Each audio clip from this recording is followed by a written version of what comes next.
Ladies and gentlemen, boys and girls, I hope everyone has having a fantastic Monday. This is the Brandon Cruz Daily Fantasy Podcast, and I thought I'd do something different on a Monday.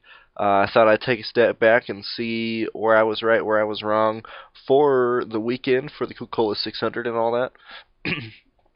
I want to do it for the reason to show what picks was smart, what picks were the right ones in hindsight, and which ones weren't. You know, I mean, we all make mistakes and we all make good calls in fantasy sports, but I think it's important to acknowledge when you make a mistake. It makes you more real instead of just sweeping it under the rug and not even acknowledging it. So, I mean, let's get right into it. I mean, Kevin Harvick blown a tire. You really cannot. I mean, there's no way you can prepare for that. I mean, Harvick was still, even before the race, he had the safest.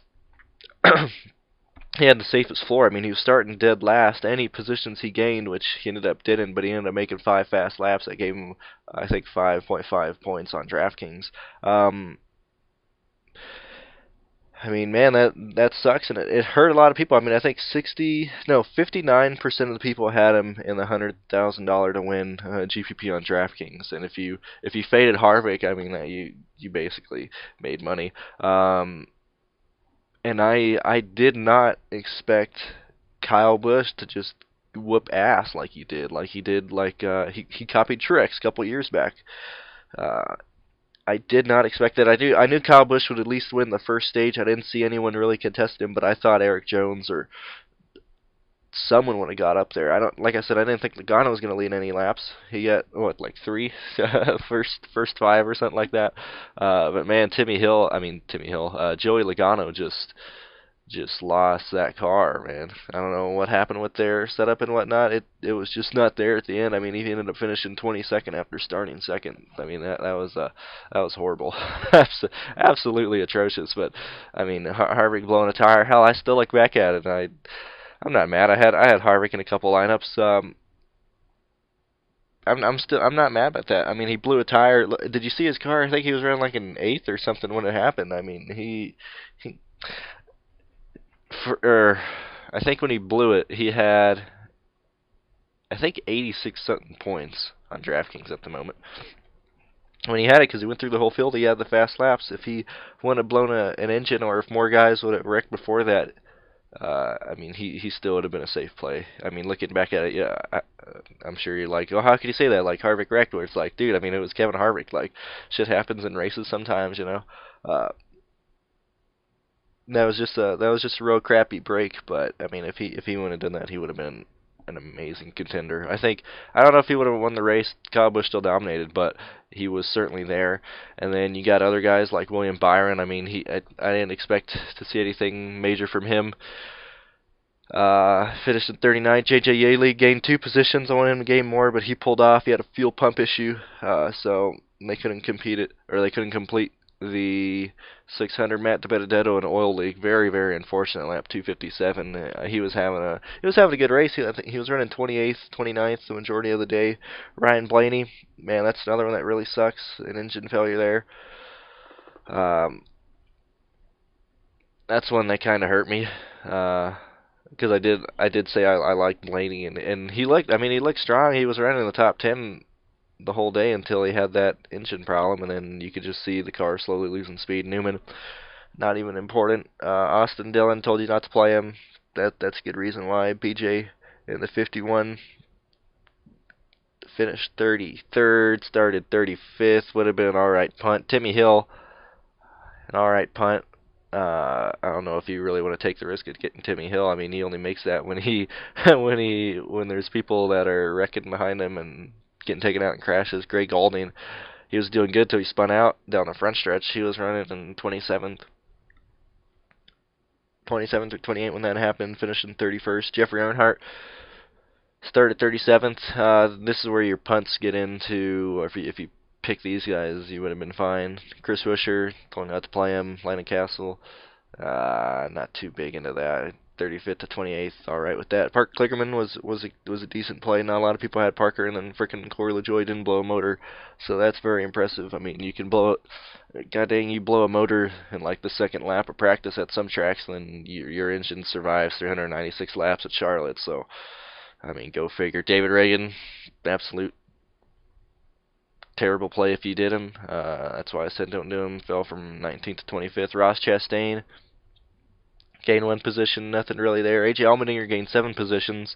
He was alright. He's not too bad. I don't think I have the points up at the moment. Let me look and see what AJ got. I still don't see AJ as a bad play. If you didn't have to really go down to really shitty punts, AJ would have been fine. Let me see. AJ, where are you? AJ. AJ Allmendinger, 31 points. 35% of the people had him in GPP. I mean, certainly not a terrible play. Logano just laid an egg. Ty Dillon didn't do anything. Casey Kane did exactly what I thought he would do. Like during the race, he was running 17th and 18th at some points in the race. I thought he would have been finishing up there, but he finished in 20th. Certainly nothing to shake a stick at. He gained 2 positions. Eric Jones is a place where I was not expecting that to happen. I thought he would have a top 5 run, honestly, but that car he just didn't have the luck on his side in that one, finishing 1 lap down in 19th position. And notice I'm doing all the wrong things that I said first. I mean, I'm going to get to the things that I said right soon. I'm just getting all the bad things out of the air, or out of the way right now. Michael McDowell, that was one I did not see. He's going to finish 18th, start 29th. He would have been a really good play. Matt Kenseth. Let me look at the optimal lineup right fast in this. This guy won $100,000. The one he had: Kyle Busch, Jeffrey Earnhardt, Denny Hamlin, Jimmy Johnson, and Michael McDowell and Truex. Yeah, McDowell. 23% of the people had McDowell. Didn't expect him to get that good of a run. Bubba Wallace, same. I didn't expect Bubba to get a top 20. Excuse me. And then Suarez, Bernard, Eric Almirola did about as well as I thought they would. And then we start getting into the places where I was right. I mean, Clint Boyer, what a man, what a champ, Clint Boyer, man. You are rocking. And then also another thing is I thought more people would have used the Bowman, Harvick, and Busch lineup, but Boyer was way more popular than I thought he would be. But Boyer is going to give you 48.5 points. Chase Elliott, another guy I told you to play, could have finished 11th, started 22. Good run there. Ricky Stenhouse gained 3 positions, not really anything to shake a stick at. Alex Bowman went from 27th to 9th. Real good day for him. Same with him with Kurt Busch. Kyle Larson. Let me see. I don't think Larson led any laps, but Larson did better than what he did, or what I thought he would do. Jay McMurray did the same thing, although they started so far up there. It really wasn't worth rostering either of those two. Jimmy Johnson, I told people he ain't done yet. I told him he's going to do just as good as his rookie year, or his second year in Cup, 23rd to 5th. I mean, anytime he goes to Charlotte, I don't care if it's the Roval or whatnot. I mean, I believe in Chad Knaus, and I believe in Jimmy Johnson at some of these 1.5 miles. So Jimmy's going to get you a top 5. Keselowski, 4th, model of consistency again. Denny Hamlin going to fit 3rd. Martin Truex Jr. had way more speed than I thought he would. I was going to fade him. I did fade him, and he finished 2nd, and then Kyle Busch led 377 laps. So, where did it go right? Where did it go wrong? Well, I still loved Kyle Busch as a play. I knew he was going to lead a lot of laps. I'm very surprised that only 39% had him in the GPP. I mean, he had 209 freaking points. Boyer was another great play. Kane was a good play. Greg Alding, still certainly not a bad play for a punt. Matt DiBenedetto. Let me see my other guys that I had. I mean, Alex Bowman was amazing. AJ Allmendinger was really good. Chase Elliott was really good. I told you to play all those guys. Landon Castle did a good job. Jimmy Johnson.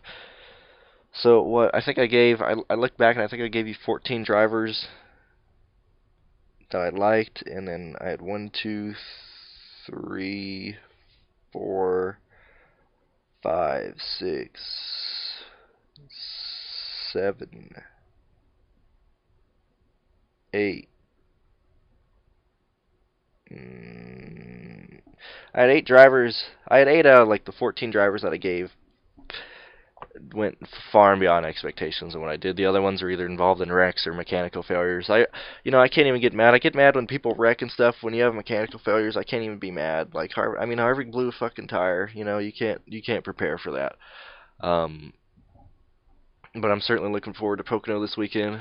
I'm gonna get into that.